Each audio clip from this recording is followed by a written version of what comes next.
estimados y estimadas. Les saluda nuevamente el doctor Alejandro José Gutiérrez Dávila. En esta ocasión para hablarles de un tema muy importante, la introducción al recurso extraordinario de casación. Cuando hablamos de la casación estamos hablando de un medio de impugnación existente dentro del proceso judicial. Es menester recordar que el proceso judicial es una serie de actos procesales sucesivos en el tiempo, cada uno de los cuales es consecuencia del anterior, excepto el primero, y presupuesto del siguiente, excepto el último. Regularmente todo proceso judicial inicia con un acto procesal denominado demanda y finaliza normalmente con un acto procesal a que se le llama sentencia. En un proceso judicial, entonces, existen una serie de etapas y actos procesales y que normalmente finalizan con una sentencia judicial.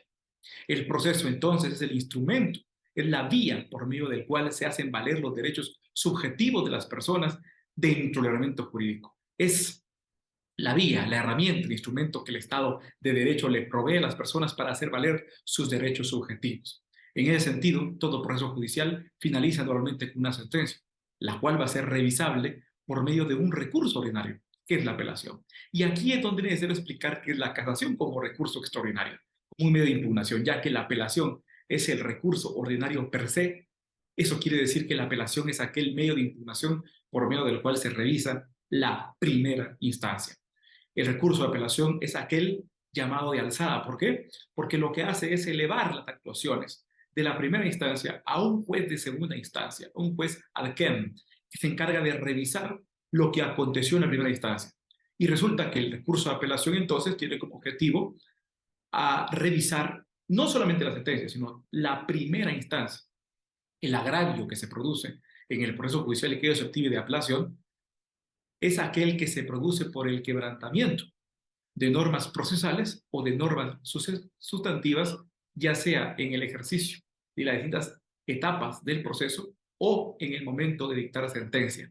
Es decir, que no se atendieron las normas jurídicas constitucionalizadas, porque es menester también resaltar que el ordenamiento jurídico actualmente en los estados constitucionales de derecho está constitucionalizado. Hay una constitucionalización sustantiva y una constitucionalización adjetiva de todas las ramas del derecho penal, derecho civil, derecho laboral, derecho administrativo, etc. Por lo tanto, el recurso de apelación procede porque hubo un quebrantamiento, una violación, una inobservancia de las normas sustantivas jurídicas debidamente constitucionalizadas a la hora de aplicar el derecho. A la hora de aplicar el derecho en el caso concreto, a la hora de acoger o no acoger la pretensión procesal, hubo un quebrantamiento la utilización o el empleo de las normas jurídicas sustantivas. O hubo un quebrantamiento de normas adjetivas constitucionalizadas en el desarrollo del debido proceso, lo cual ocasiona un agravio que amerita ser revisado por el juez de segunda instancia. En ese sentido, entonces, el proceso habilita una segunda instancia por medio del recurso ordinario de apelación encargado de revisar la primera instancia. Se va a revisar no solamente la sentencia, sino la primera instancia. En el caso de Guatemala, el artículo 211 de la Constitución establece que ningún proceso tendrá más de dos instancias. Eso quiere decir entonces que el único recurso ordinario por excelencia es la apelación, porque en el caso del proceso guatemalteco solo hay dos instancias. Artículo 59 de la Ley del Organismo Judicial, artículo 211 de la Constitución Política de la República de Guatemala. En ese sentido, entonces, la apelación es el único recurso ordinario, porque va a ser el único medio impugnativo por medio del cual se va a dar a conocer a un juez de segunda instancia el conocimiento del agravio de la primera instancia, para que, en este caso, en el caso de Guatemala, las salas de la Corte de Apelaciones se encarguen de revisar los errores jurídicos sucedidos en la primera instancia y que ocasionaron un agravio en el afectado, ya sea en el actor o en el demandado, ya sea acogiendo la pretensión, ya sea desestimando la pretensión, pero que en ese acoger la pretensión o ese desestimar la pretensión existió un quebrantamiento, una observancia, una violación de normas jurídicas sustantivas o una violación de normas procesales y por lo tanto violación de principios de debido proceso, lo que ocasionó un agravio y ese agravio ameritaba que se revise la primera instancia a ver si es cierto que procedió o no procedía el sentido en el cual se dictó la sentencia. Eso es el recurso de apelación, es objetivo. Y en el caso entonces de la casación no puede ser un recurso ordinario porque no existe una tercera instancia en Guatemala. No existe una tercera instancia. Solamente hay dos instancias. Por lo tanto, solo hay un recurso ordinario que es la apelación. Y entonces la casación, ¿cuál es su objetivo? La casación es un recurso extraordinario. ¿Por qué? Porque ya no va a revisar ninguna instancia. Su objetivo ya no va a ser revisar la instancia, porque no hay tercera instancia. El objetivo entonces de la casación es revisar la sentencia de segunda instancia. Revisar la sentencia de segunda instancia, pero ya no para verificar si hubo un agravio o no hubo un agravio concerniente al objeto del proceso, es decir, a la pretensión y la oposición procesal, porque el objeto de todo proceso es la pretensión procesal, lo que está solicitando, pidiendo, el derecho que pretende hacer valer el actor, y la oposición, que es la negativa, que es la negación a la pretensión por parte del demandado. En este caso, entonces, el agravio por excelencia de una apelación está revisando ese objeto del proceso, esa litis entre la pretensión y la oposición, si era procedente o no la pretensión o la oposición, en consonancia con la observancia del ordenamiento jurídico aplicable. En cambio, la casación no tiene como objeto revisar esa litis, objeto del proceso. Esa dicotomía dialéctica entre pretensión y oposición no es el objeto de la casación. La casación va mucho más allá. Es un recurso extraordinario. ¿Por qué? Porque, como dije anteriormente, no hay una tercera instancia en el caso de Guatemala. Y por lo tanto no viene a revisar una instancia, ni viene a revisar el objeto del proceso. No viene a revisar esa litis, esa dialéctica dicotómica, esa litis entre pretensión y oposición. Por lo tanto, la casación lo que viene a revisar su objeto es ser un recurso de ciencia jurídica. Lo que viene a revisar es la ciencia jurídica, no esa litis entre pretensión y oposición, que es el objeto de la revisión del recurso de apelación. En el caso del recurso extraordinario de casación, es un recurso de puro derecho, es un medio de impugnación de puro derecho. Lo que viene a revisar es que si fueron utilizadas las instituciones jurídicas, las instituciones de derecho sustantivo, las instituciones de derecho procesal, conforme a un ordenamiento jurídico constitucionalizado, atendiendo al espíritu y a la ciencia de esas instituciones, fue empleada debidamente por la Sala de la Corte de Apelaciones en la sentencia de segunda instancia. Entonces aquí el objeto de la revisión es la sentencia de segunda instancia o un auto definitivo de segunda instancia. Un auto definitivo de segunda instancia, una sentencia de segunda instancia. La casación eso es lo que está revisando.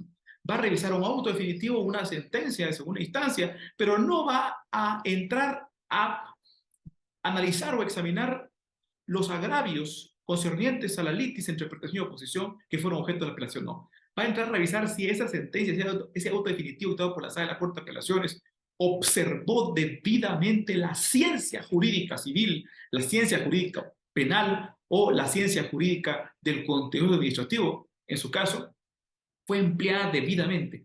Fue empleada la ciencia jurídica, y no solamente la ciencia jurídica, sino también la doctrina legal aplicable. Fueron utilizadas las instituciones jurídica debidamente correcta para interpretar las figuras jurídicas, para interpretar debidamente las instituciones de derecho que fueron objeto de examen. Así que eso, aquí la casación ya no entra a examinar esa litis entre pretensión y oposición, porque no es tercera instancia. Es un recurso extraordinario porque está afuera del proceso y no viene a revisar instancia. Viene a revisar esa sentencia de segunda instancia, ese auto definitivo de segunda instancia, para verificar si las instituciones jurídicas fueron observadas con el debido apego a la ciencia jurídica. Es un recurso científico porque entra a examinar si las instituciones científicas del derecho civil o del derecho penal del proceso que se trate fueron empleadas a cabalidad por la Sala de la Corte de Apelaciones, y si así no lo fuera, entonces viene a casar, a anular ese acto jurisdiccional y a dictar otro en su lugar.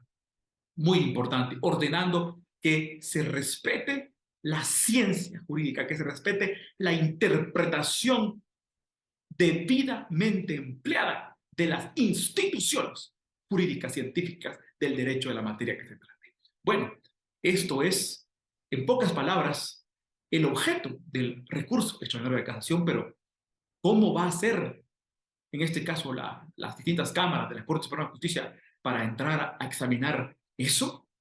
¿A qué se refieren las instituciones de la ciencia jurídica? ¿A qué se refiere esa revisión extraordinaria fuera del proceso?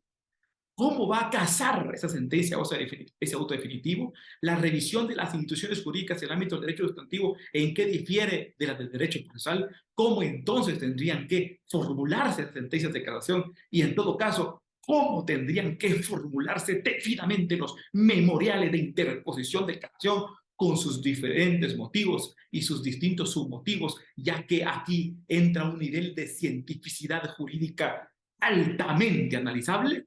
¿Cómo se va a resolver todo eso? Pues los espero en un curso libre online que estaré impartiendo en los próximos días para ahondar con mayor ahínco y mayor profundidad de entender realmente todo lo que es el recurso de casación, su interposición, los memoriales, cómo se redactan, cómo se interponen, cómo se resuelven, cómo se dictan esas sentencias, a qué se refiere esa revisión exhaustiva en las instituciones de derecho en el ámbito sustantivo y en el ámbito procesal. Todo esto y mucho más lo estaré explicando con lujo de detalles en el curso libre online, el recurso extraordinario de casación, el cual estaré impartiendo a partir del día lunes 10 de julio del año 2023, los días lunes vía Zoom de 19 a 21 horas. Van a ser 5 sesiones muy importantes. Repito, 5 sesiones a partir del lunes 10 de julio, todos los lunes, vía Zoom de 19 a 21 horas. Habrá diploma de participación y por supuesto estaremos impartiendo y compartiendo material de apoyo de cada clase impartida, así que no se lo pierdan para ahondar y profundizar.